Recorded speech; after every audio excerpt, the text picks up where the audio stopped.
It was the sixth night of Hanukkah, and in a front room of the Azen family's three-story Brooklyn home was an oil-burning menorah.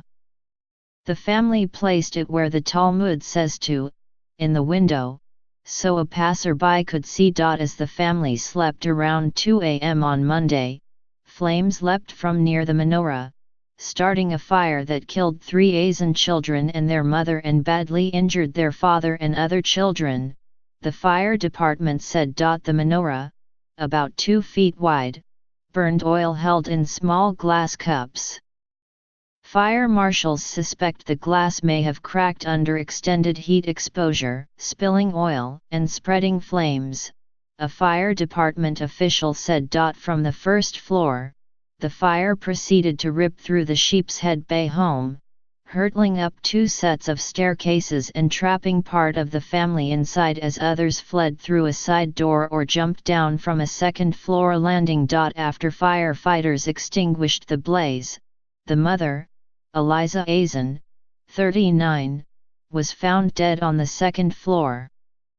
So too, the police said, were Moshe Azen, 11, Yitzhak Azen, 7, and Henrietta Azen, 3.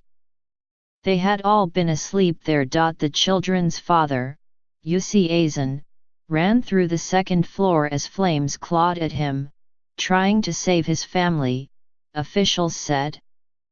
He helped a teenage son and teenage daughter out a window and onto the first-floor roof.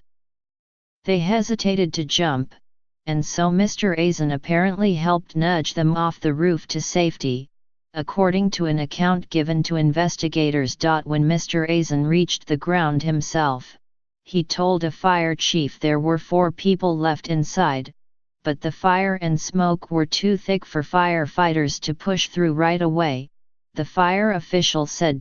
Both teenagers broke bones, one of them a pelvis. Mr. Azen and the 2 teenagers were taken to Staten Island University Hospital, where they were in critical condition and fighting for their lives, Daniel A. Negro, the New York City Fire Commissioner, said. The father was believed to have internal burns from inhaling smoke. Mr. Negro said of the father, I believe he acted very courageously and tried desperately, and hopefully it didn't cost his life, too. Neighbors across the street called 911, and firefighters arrived 2 minutes and 40 seconds later. They confronted a home that was engulfed, Mr. Negro said. 2 younger teenagers asleep in a back bedroom on the first floor, one of them a cousin of the Azen children, escaped out a side door with less serious injuries. They heard a smoke detector alarm and yelled to alert other members of their family, Mr. Negro said. They were taken to Maimonides Medical Center. The teenagers helped lead fire marshals to the cause when they told them that the menorah had been left burning after they went to sleep and that they saw the fire start nearby. Investigators recovered remnants of the broken menorah. Investigators had not found other smoke alarms beyond the one that activated on the first floor. The fire department recommends that people install them on every floor of a home. 5 or 6 firefighters were injured, though none seriously, officials said. Over the last couple days, several other major fires have caused many injuries, some very serious, and displaced others from their homes, Mayor Bill de Blasio said in a statement. During the holiday season, we all need to be cautious with decorations, electric lights, candles, space heaters and other items. 2 years ago, 7 children were killed nearby when a hot plate warming food for the Sabbath started a fire in a family home. Mr. Azen had posted about it on Facebook. I know the family, he wrote. It's something that is beyond comprehension. 3 of the children study with my children. 7 children. In all, 9 people were in the home at 1946 East 14th Street, a mother and father, their 6 children and a cousin. The Azans are Syrian Jews who immigrated to the United States from Israel about 15 years ago, said Abi, 50, a relative of Ms. Azan who declined to give his last name. Ms. Azan cooked scrumptious Mediterranean meals for her 6 children, laughed with her husband's constant jokes and kept the home a welcoming place for a stream of visitors, Abi said. Mr. Azan is a manager at a nearby clothing store called Hat Box, which sells shirts and shoes, and is known for his friendly service and for always giving his customers deals, said Avinavan, 59.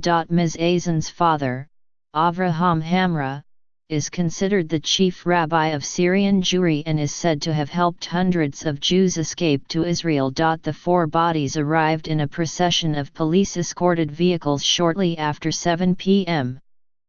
Monday at Congregation Shavet Hachem, a synagogue tucked between homes on a residential block of Sheepshead Bay crowded with mourners, police officers, and members of the Flatbush Shomrim Safety Patrol, a Jewish neighborhood watch group. But a planned service inside the synagogue did not happen, police officers and Shomrim volunteers said, because of the size of the crowd, as well as the timing. During Hanukkah, the types of mourning expressions allowed in certain Jewish traditions are limited. Instead, the vehicles, including a hearse with its rear gate raised, paused for several minutes on the street outside. Mourners, many chanting prayers, surged around the vehicles and then fell in line behind the cortege as it rolled slowly toward Coney Island Avenue, where the crowd dispersed, en route to Kennedy Airport. One mourner who would only identify himself as Sonny, 23, said that as a child in Brooklyn he had attended the same school as the victims. He now lives in New Jersey, but felt it important to be present anytime there's a tragedy in the community. Every single person has to feel and be part of what happened, Sonny said. We can't change the past, but the only thing we could do is try to fill a little of the pain and the hole that the family has, and that's by coming out and escorting their precious ones.